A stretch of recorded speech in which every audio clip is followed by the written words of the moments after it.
मेरा एक पेशेंट है जिनका कुछ 8 दिन पहले ही आईयूआई हो चुका है और उन्हें अभी एक पार्टी में जाना है और उसके पहले उन्हें जानना था कि वो प्रेग्नेंट है या नहीं है। 8 ही दिन हो चुके हैं आईयूआई करके। तो मुझे पूछ रहे थे कि क्या वो प्रेगनेंसी टेस्ट अभी कर सकते हैं? क्या आईयूआई के 8 दिन के बाद उन्हें पता चलेगा कि वो प्रेग्नेंट है या नहीं है? और उसके लिए उन्हें कौन सा टेस्ट करना चाहिए? तो आइए जानते हैं आज इसी के बारे में कि आईयूआई या एम्ब्रियो ट्रांसफर के बाद जल्द से जल्द कब पता चल सकता है कि आप प्रेग्नेंट हो या नहीं। लेकिन उसके लिए आपको ये वीडियो एंड तक देखना पड़ेगा। हाय, मेरा नाम डॉक्टर मंजूश्री कोठीकर है। मैं एक फर्टिलिटी और आईवीएफ स्पेशलिस्ट हूँ और मैं आर्ट फर्टिलिटी मुंबई यहाँ पे as a senior IVF consultant practice करती हूँ। तो हम पहले देखेंगे कि प्रेगनेंसी टेस्ट क्या होता है और कौन से बेसिस पे हमें पता चलता है कि प्रेगनेंसी है या नहीं है। तो बेसिकली कोई भी प्रेगनेंसी टेस्ट हम 2 तरीके से कर सकते हैं। एक तो है यूरिन टेस्ट और दूसरा है ब्लड टेस्ट। लेकिन दोनों टेस्ट में हम क्या चेक करते हैं? हम ये चेक करते हैं कि बीटा एचसीजी आपकी ब्लड में या यूरिन में है या नहीं। तो ये बीटा एचसीजी क्या है? ये एक हार्मोन है जो आपका एम्ब्रियो यानी कि जो बेबी है, जो जब वो स्टिक हो रहा है आपके यूट्रस को इम्प्लांट हो रहा है, वो उस टाइम पे एम्ब्रियो के सेल्स ये एचसीजी सिक्रेट करना चालू कर देते हैं इम्प्लांटेशन के बाद। और उसी से हमें पता चलता है कि एचसीजी पॉजिटिव है। उसका मतलब ये एचसीजी आ कहाँ रहा है? एम्ब्रियो के इम्प्लांटेशन से आ रहा है। उसका मतलब आप प्रेग्नेंट हो। तो नॉर्मली कभी भी ब्लड टेस्ट यूरिन टेस्ट से ज़्यादा सेंसिटिव होता है।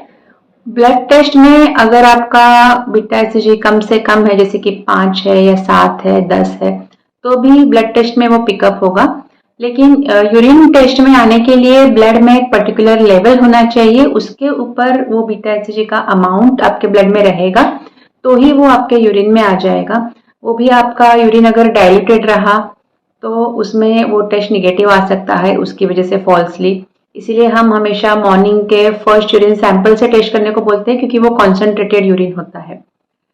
तो ये एचसीजी जल्द से जल्द इम्प्लांटेशन के बाद कब तक हमें मिल सकता है? तो पहले समझ लेते हैं कि इम्प्लांटेशन प्रोसेस क्या है। तो नॉर्मली जब प्रेगनेंसी रहता है नेचुरली, तब आपका फॉलिकल में से एग रिलीज होता है जिसे हम ओवुलेशन बोलते हैं। उसके बाद वो एग फॉलिकल में से निकल के आपके ट्यूब में चला जाता है, फैलोपियन ट्यूब्स में। और वहां पे वो स्पर्म का वेट करेगा 24 आवर्स के लिए। अगर स्पर्म वहां तक पहुंच पाया तो उसे वो एग को फर्टिलाइज करेगा, उसका एम्ब्रियो बनेगा। वो एम्ब्रियो बढ़ता जाएगा, डे 5 तक बढ़ेगा, ब्लास्टोसिस्ट तक बढ़ेगा। तब वो एम्ब्रियो ट्रैवल भी करेगा ट्यूब से यूट्रस की तरफ।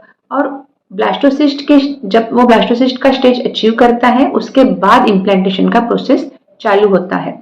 तो 1 या 2 दिन में वो इम्प्लांट हो सकता है। उस टाइम पे आपका जो यूट्रस का इनर लाइनिंग है, जिसे हम एंडोमेट्रियम बोलते हैं, वो भी इम्प्लांटेशन के लिए उस एम्ब्रियो को अटैच करके लेने के लिए रिसेप्टिव रहेगा। और नेचुरल प्रेगनेंसी में नेचर बहुत खूबसूरतली ये कोऑर्डिनेट कर लेता है। एंडोमेट्रियम और एम्ब्रियो का जो सिंक्रोनी है बहुत ब्यूटीफुली कोऑर्डिनेट होता है। और इसी वजह से इम्प्लांटेशन के लिए जब एंडोमेट्रियम आपका तैयार है, उसी टाइम पे एम्ब्रियो भी इम्प्लांट होने को तैयार है और ये सब हो जाता है तो प्रेगनेंसी होता है। तो जब हम आईयूआई करते हैं तब हम क्या कर रहे हैं? जब आपका फॉलिकल रप्चर होता है उस टाइम पे, ओवुलेशन के टाइम पे, हम आपके हस्बैंड का सैंपल वॉश करके आपके यूट्रस में छोड़ रहे हैं। मतलब उस टाइम पे, उस दिन आपका हो सकता है फर्टिलाइजेशन हो। विद इन 24 आवर्स हम कंसिडर कर सकते हैं कि फर्टिलाइजेशन होगा। और फिर वो एम्ब्रियो करीब करीब 5 to 6 डेज में बढ़ेगा और ब्लास्टोसिस्ट तक ग्रो होगा। और उसके बाद वो इम्प्लांट होगा विद इन 1 or 2 डेज। तो जब हम आईयूआई कर रहे हैं उसके 8 दिन के बाद तो जस्ट वो ब्लास्टोसिस्ट बन के इम्प्लांट हो रहा है। इम्प्लांटेशन के 5-6 डेज के बाद हमें ये बीटा एचसीजी ब्लड में या यूरिन में हमें मिल सकता है। तो ऑब्वियसली आईयूआई के जस्ट 8 दिन के बाद ये होना बहुत ही डिफिकल्ट है। इसके लिए ये बहुत ही अर्ली हो जाएगा टेस्ट करने के लिए।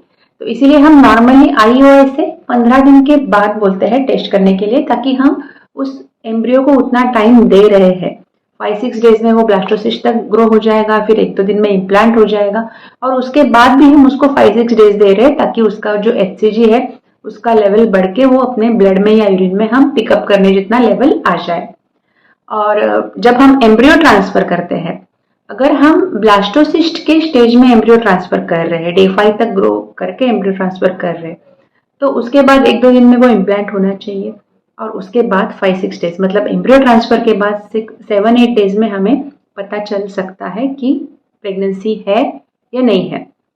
हो सकता है कि उस टाइम पे लेवल कम रहेगा, इसीलिए ऑब्वियसली ब्लड टेस्ट में उसका पिकअप होने का चांस ज़्यादा है as compare to urine test, but earliest हमें उस टाइम तक पता चल सकता है कि प्रेगनेंसी है या नहीं है। तो आज के लिए इतना ही। अगर आपको इसके बारे में और डाउट्स है तो आप नीचे कमेंट्स में पूछ सकते हो, या आपको कंसल्टेशन के लिए आना है तो हमारा क्लिनिक कुर्ला में और चेंबूर एरिया में है, मुंबई में, और यूट्यूब से आने वाले पेशेंट्स को हमेशा फर्स्ट कंसल्टेशन फ्री रहेगा। Thank you.